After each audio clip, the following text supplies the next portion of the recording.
elle était supposée de rester dans un état végétatif, mais Dieu l'a transformée. Moi, mon enfance n'a pas été aussi agréable, je dirais. Que veux-tu dire?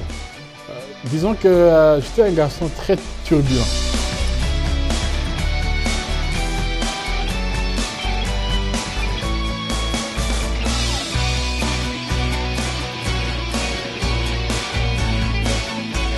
Dieu a tant aimé le monde. Ce soir les malades vont être guéris. Et c'est Jésus de Nazareth qui va les guérir. Bienvenue à l'émission Réveil. Aujourd'hui, nous sommes heureux de vous avoir. J'ai avec moi quelqu'un qui a un témoignage percutant, l'évangéliste Jean-Claude Makaka, qui originairement vient du Burundi. Jean-Claude? Oui. Et aussi, écoutez bien à la maison, attachez-vous bien confortablement. On va écouter un témoignage d'une dame qui était dans un état végétatif. On ne pensait pas, les médecins, qu'elle s'en sortirait, mais par la main de Dieu, elle a été guérie. Amen. Et elle a été transformée. Et aussi, j'ai à côté de moi un homme qui avait de grands rêves un jour. Jean-Claude, tu es né au Burundi. Oui. Et ceux qui ne connaissent pas Jean-Claude, on a Pasteur Denis qui est toujours avec moi ici en studio, mais là, Jean-Claude, c'est le grand frère de la maison. Le grand frère. Le grand frère. Tu es né au Burundi. Oui, je suis né au Burundi dans les années 70, pour ne pas donner mon âge. Un petit pays, on appelle ça le pays des 1000 collines. Il y a beaucoup de collines, c'est la Suisse de l'Afrique. Oh là là! C'est un pays formidable avec un climat tempéré, toujours beau, le soleil. C'est là qu'il faut passer le restant de sa vie. Ah là, tu dis ça parce que tu étais au Canada. Oui. C'est pour ça que tu es venu au Canada? C'est différent. Comme je dis, je suis né au Burundi. Mais il y a eu des temps de guerre, des temps difficiles, et il fallait sauver sa peau. Vous êtes combien dans votre famille? On est 5, on a une grande sœur, et on est 4 garçons. Moi, je suis le plus âgé parmi les garçons. On me considère comme l'aîné de la famille. Ma sœur, si elle m'entend, elle va me chicaner. Oui, mais hein? c'est comme je suis le plus grand, je suis le grand frère de Denis. J'ai 2 autres frères qui sont ici au Canada. Jean-Claude, raconte-nous un peu ton enfance. Quelle sorte d'enfance tu as eue? Comme tous les jeunes Africains au Burundi, c'était des temps paisibles, des temps de joie. On allait à l'école, on aimait jouer ensemble. C'est pas comme ici, tout est enfermé. On jouait dehors, terrain de soccer, terrain de basket. Mais moi, mon enfance n'a pas été aussi agréable, je dirais. Que veux-tu dire? Disons que j'étais un garçon très turbulent. Et comme des garçons turbulents, on les corrige. Mais moi, ma correction n'a pas été... On peut corriger, mais jusqu'à un certain point. Exact. On ne peut pas abuser des enfants. Exact. Moi, je n'ai pas de bons souvenirs concernant ma correction. C'est vrai que à cette époque-là, tout le monde faisait ça. Je ne peux pas blâmer les parents ou mon père. Ouais. Tout le monde faisait ça. Ce n'est pas un procès que je lui fais. Mais c'est quand même, j'ai des mauvais souvenirs de ça. Raconte-nous à l'époque, certains témoignages. Je me souviens vraiment que la chicotte, c'était normal. Le bâton tapé, ça, on était habitués. Il fallait... Qui vous frappe avec un bâton. Oui, ça, c'est... Tous les Africains, ils ont goûté à ça. Il faut faire vite. Des fois même nous envoyer chercher notre propre bâton. Elle dit, va chercher le bâton que tu penses qui va bien te corriger. Et tu en choisissais un gros le plus petit. On choisissait toujours le plus petit. Donc ça, on était habitué qu'on soit frappé. C'était normal, c'était l'habitude. Mais moi, c'était plus que ça. Je me rappelle des souvenirs comme... enchaîné, pas enchaîné avec des chaînes, là, comme ici, mais enchaîné avec des cordes fait maison. pendant tout l'après-midi Attaché à un arbre attaché. dehors.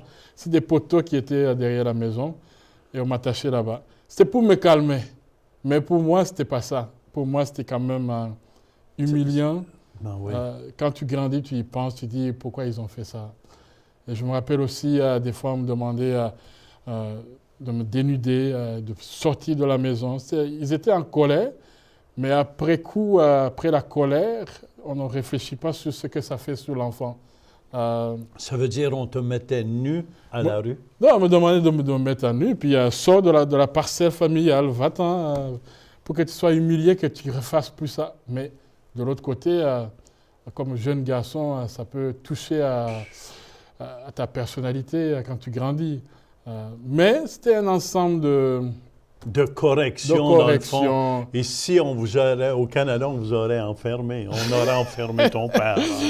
Je dis que sur le coup, quand tu es jeune, tu penses que c'est une correction. Mais quand tu grandis, il y a des fois, ça peut te déstabiliser.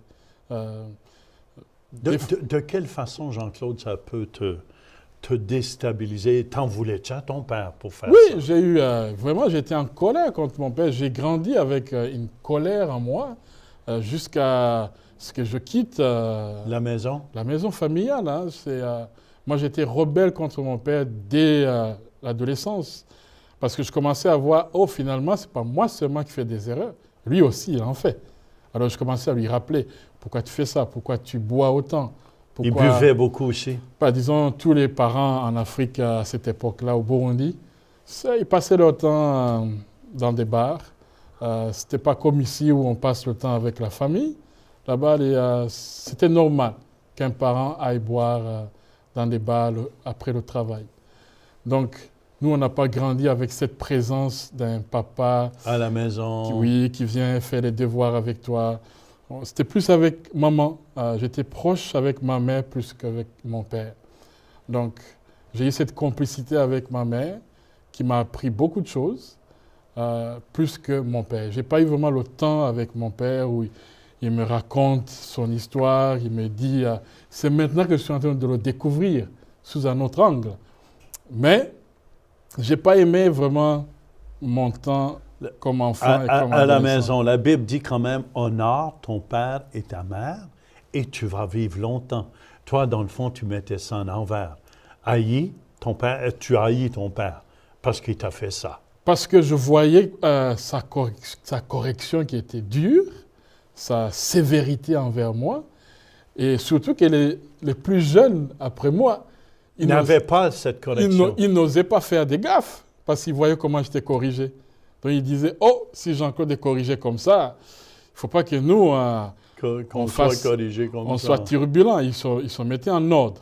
Donc j'étais comme, moi et ma soeur, on a été comme des gens qui ont été... Ça veut dire que tu te promenais sur la rue nu, tu te cachais. Non, ça c'est un seul souvenir. Oui, Ça revient parce que c'est quand même marquant. l'extrême, hein, c'est marquant. Ça, je me rappelle, mais ce n'est pas arrivé souvent. C'est arrivé une seule fois, mais c'est resté, ça m'a marqué.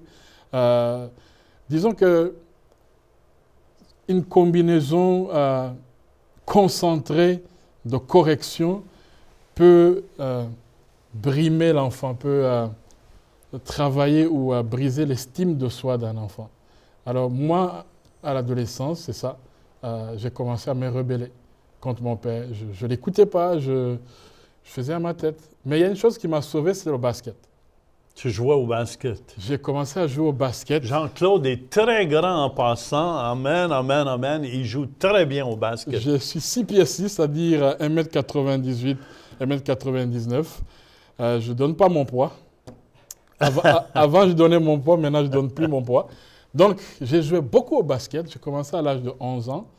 Et c'est là que j'ai commencé à voir, oh, je suis bon. Je peux être bon, je peux être quelqu'un de bien reconnu. Parce que toute mon enfance, j'ai porté un nom qui est difficile à porter. Ouais. J'ai le nom qui s'appelle Makaka, mais en français, ça sonne Makaka. Et le mot caca en français portait son nom. C'est pas trop valorisant, hein? Portait son nom toute son enfance. J'ai été intimidé, on s'est moqué de moi. On riait de moi. Les jeunes, ils disaient caca, pipi ou... Il y a des gens qui m'appelaient ma pipi. Donc, j'ai porté ce poids pendant des années et ce n'était pas facile. Jusqu'à l'école secondaire, où les gens ils étaient étonnés de voir quelqu'un qui a son nom là, mais c'est dans la prononciation kirundi, ça sonne différent. Ah, OK. Et donc, il faut prendre le temps de dire makaka au lieu de dire makaka. Donc, c'était très difficile, très pénible, mais j'ai passé à travers. Ça forgeait mon caractère, ça formait ma façon de foncer, de travailler, d'accepter les critiques, d'accepter qui je suis. Et ça a forgé mon caractère au lieu de me briser. Et aussi le basket a fait que je sois quand même un peu dans ma génération. Tu étais un des meilleurs au pays? J'étais quand même parmi les jeunes, Prospect pour jouer exact, aux États-Unis. pour devenir des grands. Et j'avais un rêve d'aller aux États-Unis. Pendant 4 ans, 5 ans, j'ai travaillé fort pour aller jouer dans les collèges aux États-Unis, dans les universités aux États-Unis. Et il y avait des grands frères, des amis qui ont eu cette opportunité d'y aller. Ils nous donnaient les nouvelles des États-Unis. Ils disaient, ah, ici c'est formidable. Donc on avait ce rêve américain en Afrique de devenir quelqu'un. Une vedette, de basket. de basket. Alors je me rappelle qu'il y a des étés où je faisais 15-20 km par jour dans les montagnes, course à pied. Et après ça, je faisais 3-4 heures de basket. Je travaillais très fort. Je pensais pouvoir y arriver. Raconte, il s'est produit quelque chose. Oui, malheureusement, mon rêve a été comme arrêté parce que on jouait ensemble avec une école. J'étais parmi les meilleurs de mon école. Et il y a un jeune par mégarde, il a touché son doigt dans mon œil. Il t'a frappé dans le fond. Lui, il faisait la défense et puis il a tapé, il n'a pas vu comment. Par accident. Par accident. Et ça a touché mon œil, je suis tombé. Et c'est plus tard qu'on me dira que la rétine a été touchée, a été déplacée. Et en Afrique, à cette époque-là, il n'y avait pas de spécialistes. D'ophtalmologue qualifié. Et on a juste réparé la paupière qui a été cassée. Et quand on a ouvert mon œil après la blessure, il me demandait comment ça va. Il dit, mais je ne vois rien. Il dit, mais comment ça, tu ne vois rien? J'ai dit, je ne vois rien. Ton œil ne voit pas, dit, je voyais rien. Ma vision a été perdue. Et un médecin, un optométriste, il m'a dit, si tu avais été à l'hôpital en Europe à ce moment-là, on aurait pu réparer ça. Mais là, ta vision est partie. Donc mes rêves de jouer au basket avec un seul œil, c'était fini. C'était tout ce que j'avais et puis ça venait de partir en fumée. Est-ce que tu es devenu révolté dans ton cas? Amer.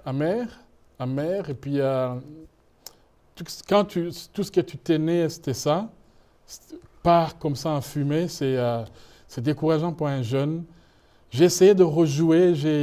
J'étais quand même bon, mais avec un seul œil. Mais les États-Unis, c'était comme oublié. Mais c'était pendant la guerre aussi. La guerre a éclaté au Burundi en 1994. Et là, il fallait trouver un moyen de partir. J'ai eu une chance inouïe de sortir du Burundi avec un visa américain. Et arrivé au Canada, je suis arrivé avec des jeunes, on était ensemble. On est passé à la frontière, la colle. Au mois de novembre, il faisait moins 10. Et avec un manteau de printemps. Et c'était pénible. On commençait à zéro. Tu étais totalement dans la pauvreté. Tu n'avais rien. J'avais $5. Je suis parti du Burundi, arrivé au Canada avec $5. Et on a fait la vie pendant, je pense, une période de 7 ans. Pour vous dire que moi, j'étais tellement focus sur ma carrière de basket que je n'avais pas imaginé une vie hors du basket. Hors du basket. Donc, tout mon plan, c'était ça. Arrivé au Canada, j'ai voulu essayer. Je n'avais jamais touché à une bière, moi. Une seule goutte de bière parce que j'étais focus. Jusqu'à l'âge de 20 ans. Tu étais centré sur faire un sur joueur. être un professionnel de basket. Hmm. Et arrivé au Canada, la fête, la bière, mon rêve est bousillé. Je dois recommencer une vie au Canada et il fallait faire les études. Et c'est là où je peux dire les choses n'ont pas été.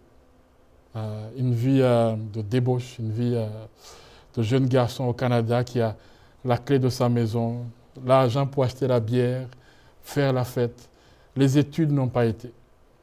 J'ai essayé plusieurs fois de faire mes études universitaires, mais ça ne marchait pas, ça n'allait pas. Jusqu'au jour où je suis sorti avec une fille qui s'appelle Aurélie, officiellement, c'était ma copine.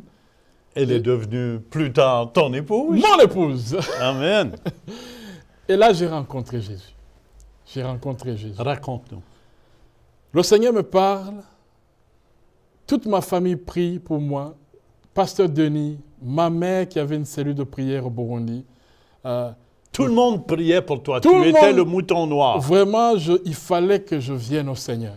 Le jeune qui est parti au Canada, tout le monde a espoir en lui, mais il voit sa vie de débauche, il voit comment ça ne marche pas. Alors il fallait prier pour ce jeune-là. Et ils ont prié pour moi. Beaucoup de temps. Je suis même allé en visite au Burundi. Ils voyaient comment je vivais. Ils disaient, ce jeune-là doit se convertir. Et un jour, j'entends une voix qui me dit, va à l'église. La nuit. Et je dis à ma copine à l'époque, Aurélie, on doit aller à l'église. Et elle me dit, d'accord. Et le lendemain, on s'habille, c'était un dimanche. Je mets mon costume. Elle me dit, mais pourquoi tu mets le costume? Elle dit, on va à une église différente, parce qu'on était habitué à aller à l'église catholique. Elle dit, non, on va à une église différente. Et on s'est rendu au métro Papineau à Montréal, sans savoir quelle église on allait. Moi, je savais qu'il y avait des chrétiens là-bas qui avaient des Bibles, et je suis allé au métro Papineau sans connaître ni l'adresse, ni l'église, le nom de l'église, mais sachant que je vais trouver des gens au métro Papineau qui ont des Bibles. Et ma femme, ma copine à l'époque, m'a suivi. On est allé dans cette église-là. On a suivi effectivement des gens au métro Papineau. C'était au mois de mai 2001. Et on est entré à cette église-là. Il y avait des gens au métro Papineau avec des Bibles. Oui, qui allaient à l'église. Et vous les avez suivis de là. Et j'entendais souvent des gens qui disaient, nous, on prie au métro Papineau. Alors moi, je me disais, au métro Papineau, ça ne doit pas être loin. On va rencontrer... Comment tu as réagi quand tu es entré dans l'église? C'était des malades. Ces gens-là, j'étais, mais qu'est-ce qu'ils font? Pourquoi ils sautent? Pourquoi ils chantent comme ça? Moi, j'étais habitué à une église calme, simple, tranquille, où je fais mes prières, je me mets à genoux, puis je rentre à la maison. Et c'était une église remplie. C'était l'église de Carbone, Pasteur Carbone. Pasteur Turpin, Ouais. ça m'a tellement touché que la semaine d'après, j'ai voulu y retourner. Et c'est là quand le dimanche prochain, j'arrive, on décide d'y aller avec Aurélie et on arrive au métro Berry-UQAM. Je rencontre un vieux ami qui s'appelle Didier, pasteur Didier. Il est devenu pasteur plus tard. Il me dit, Jean-Claude, qu'est-ce que tu fais là? J'ai dit, je vais à l'église. Il m'a dit, suis-moi. Je vais être sûr que tu vas à l'église. Alors j'ai dit, on y va. Il était avec sa sœur Chantal. Et on s'en va à cette église-là, une église africaine. Et là, j'ai reconnu la musique. C'était dans mes tripes. J'étais un danseur. Ouais. Ouh là là, je dis, wow, c'est quoi ça? J'ai dit, mais je m'y reconnais. Et quand on a fait l'appel, j'ai levé ma main, convaincu que c'était ça qu'il fallait que je fasse, que je donne ma vie au Seigneur. Et ma femme, Aurélie, ma copine, elle a été dans le même état d'esprit. Elle a levé sa main, que c'était la chose qu'il fallait faire. Et 6 mois plus tard, on était mariés, on était à l'église, on vivait la vie chrétienne et ma vie a complètement changé.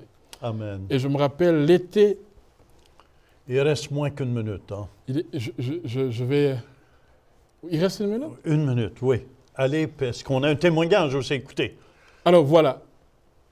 Si vous pensez que c'est fini, si vous pensez que votre vie est difficile et compliquée, j'aimerais vous dire que Jésus il est prêt à changer, à transformer votre vie.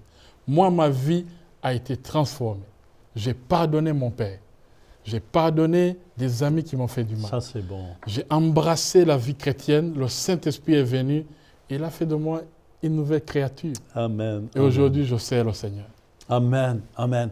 Et vous pouvez, vous aussi, à la maison, donner toute votre vie à Jésus, comme Jean-Claude. Faites Jésus, Jésus, viens dans mon cœur.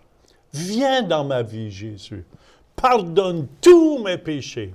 Je t'accueille aujourd'hui comme Seigneur et Sauveur. Amen, amen. Et si vous voulez aussi, on a un témoignage d'une dame qui a été guérie, Jean-Claude. Amen, amen. Amen. Miraculeusement, elle était supposée de rester dans un état végétatif, mais Dieu l'a transformée et on va écouter ensemble et on vous revient. Amen. Amen. In the early hours of June 12, 2013, 16-year-old Reagan Britton woke up and was unable to go back to sleep. I was just wide awake. And then I get a phone call. It's my mom. And all she says is, "Help me, I can't breathe." Reagan raced down the hall where she found her mom, Julie, a smoker and asthmatic, gasping for air. I had a constant prayer going in my head, like, please God, please help me. She just looked like she was about to pass out or something, so I called 911. Paramedics arrived to take Julie to the ER at St. Anthony's Hospital in Shawnee, Oklahoma. Before he left with the ambulance, Reagan's father, Michael, told Reagan and her twin sister, Jordan, to stay with their brother, Bauer. Our dad said, just give us an hour, she'll be fine. We'll be back soon. Don't wake your brother up. But at the hospital, things were far from okay. Julie's lungs weren't responding to treatment. As she was getting breathing treatments, she worsened. And as she worsened, her oxygen levels plummeted. And when they plummeted, she passed out and they had to start doing basically a code blue. The medical team moved Julie to the ICU, where she coded 3 more times and had a stroke. Her friend of nearly 20 years, charge nurse Kelly Schock, was on duty. I was right there, you know, doing the compressions, and I was saying goodbye to her. It was right at 10 minutes. We got her back again. And at this point, what little hope I had gone to none. Julie's family and friends gathered at the hospital and started praying. Some of it was just, please God, help us out, please. Like, we know you're watching, we know you're with us, please. Then they learned Julie had developed disseminated intravascular coagulation, or DIC, a condition that was causing her blood to clot abnormally. Typically, people don't live through that because they can have a massive stroke where they throw a clot to their brain. And I gave her very little chance to live. The situation's about as bad as it can get. She is on life support at maximum everything. And her blood pressure's not really high enough to sustain life. Dr. Blair struggled with breaking the news, not just to Julie's family, but to his own. I've known Julie for, at this point, 10 years. And when my children's mother died, Julie was one of the biggest support systems for my kids. So, Julie's twins were instrumental in keeping my twins sane through that time, probably helping keep me sane through that time. I knew that I now needed to tell my kids again that one of their biggest support systems and their best friend's mom is gonna die. They said, your mom's not gonna make it if she codes again. Go in there and say your goodbyes. And we said, no, she's gonna make it. Because we knew God was looking out for us. While the family stayed by Julie's side, more than 100 people from the close-knit community of Shawnee gathered in the waiting room and hallways of the ICU to show their support and pray. People would pray together, people would pray separately, or just people from church would come and just sit there and pray with us for hours. When I walked out of the intensive care unit and find 50 people in the waiting room, all believing in the power of prayer,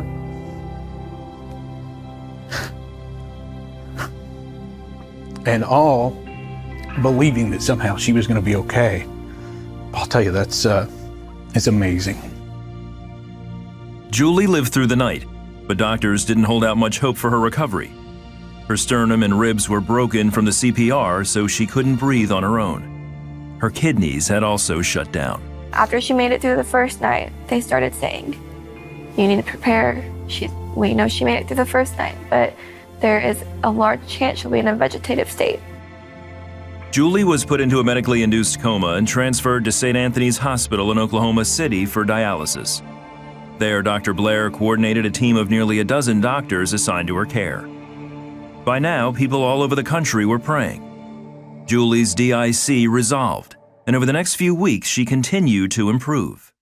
Every step she took in a positive direction, I knew that was God. Finally, her kidneys started working again. After nearly a month in a coma, Julie woke up. I woke up and I had no idea how long I had been there. I had no idea what had happened. I had no idea what my family and friends had been through. Julie says the one thing she does remember was being with Jesus.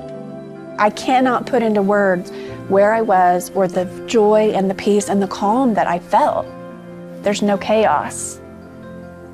It was indescribable. After 3 difficult months, Julie made a stunning recovery and walked out of the hospital. Today, her heart, lung, and kidney functions are all back to normal, and she has been completely delivered from her addiction to smoking. Julie and those she loves credit her survival to one thing: prayer. It was a miracle that she's up and walking and smiling and laughing. I do not think she would be here today if it wasn't for those prayers. Everyone I know and people that I didn't know praying for me is the only reason that I'm here. And all the people that I've spoken to in her case, no one has ever seen anyone in her situation walk out of a hospital.